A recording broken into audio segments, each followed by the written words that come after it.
When you shut down an entire airline, there are consequences. People get stranded and they can no longer fly home. Right now, millions of tourists are stuck in countries that are not their home countries. They find themselves alone with little money, little support, away from their family. Because it's literally impossible and illegal to fly back home. Everything that I'm reading on Twitter and Facebook is saying that the people that are following through with that are unable to get anywhere. So what are these millions of people supposed to do?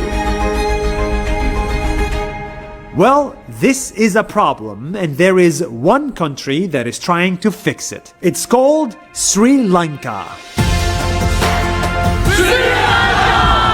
In a small town in Sri Lanka called Ella, 14 tourists got stuck with no money or home. They couldn't fly back, and they couldn't afford a hotel. And that's where Sri Lanka Hospitality really shined. The entire city got together to help their 14 stranded tourists, to give them food, accommodation, and most importantly, give them family away from family. This is a thank you to Sri Lanka and the kindness and generosity of a town called Ella. And this isn't just 14 tourists. On the entire country level, a new program was launched called Tourism Disaster Monitoring and Hosting Program. This is meant to support every stranded tourist in the country. If you are a foreigner stuck in Sri Lanka, they will host you, give you a home, give you food and support to survive the lockdown without going bankrupt. They will be your family away from family.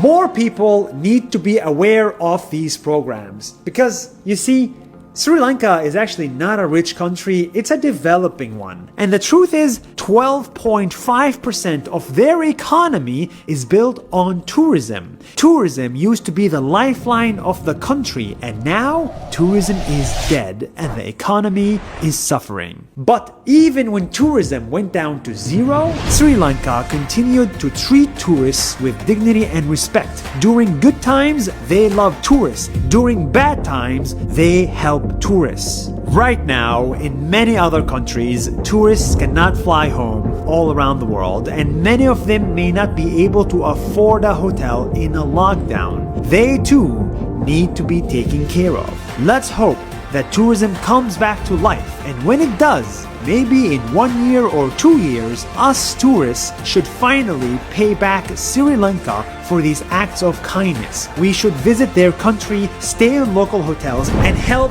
their economy, because that is the best way for us to say thank you. And that is good news worthy of sharing.